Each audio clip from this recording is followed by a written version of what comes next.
il aime le code. Il faut que la communication soit codée, mais de façon claire et transparente. La rigidité, c'est pas pour nous. Mon nom est Francis Parent-Valquette et vous écoutez le Sandro Show. Mais le plus important, c'est qu'il est bélier. Aujourd'hui, je vais te parler d'un principe, d'un concept de classification de données, d'articles que je comprends pas tout à fait. Je comprends pas les rouages et c'est pour ça que ça m'obsède un petit peu parce que je trouve ça tellement hot en concept, mais en même temps, je ne saurais pas comment l'appliquer et c'est juste trop fou.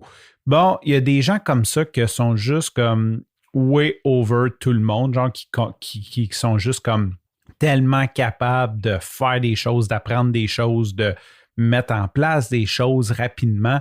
Et c'est le cas du docteur Martin Roblatt. J'espère que je ne massacre pas trop son nom. Je ne suis pas trop sûr comment on prononce ça.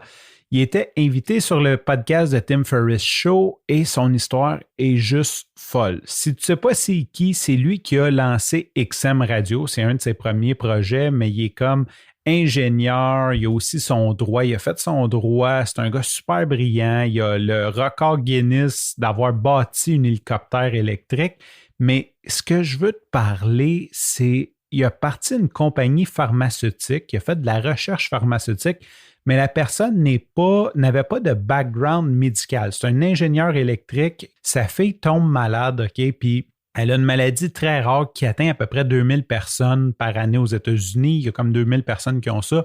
Et tout le monde qui a cette maladie-là meurt relativement rapidement. En gros, c'est ton système pulmonaire cardiaque, comme le système de sang entre tes poumons et ton cœur, qui a une pression sur les veines qui fait que, à un moment donné, le cœur lâche parce qu'il force pour rien.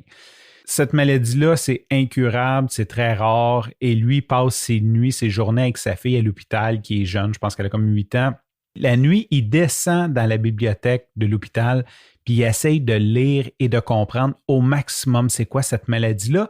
Et c'est là qu'il arrive avec la technique du Shepherdise que lui a appris pour le droit, qui est en gros une espèce d'indexation de dire, OK, cette citation-là a été vue comme 50 fois dans des cas, cette loi-là a été utilisée, puis ça te donne une espèce d'image, d'index, de dire, est-ce que je peux réutiliser ça comme jurisprudence dans mon cas actuel?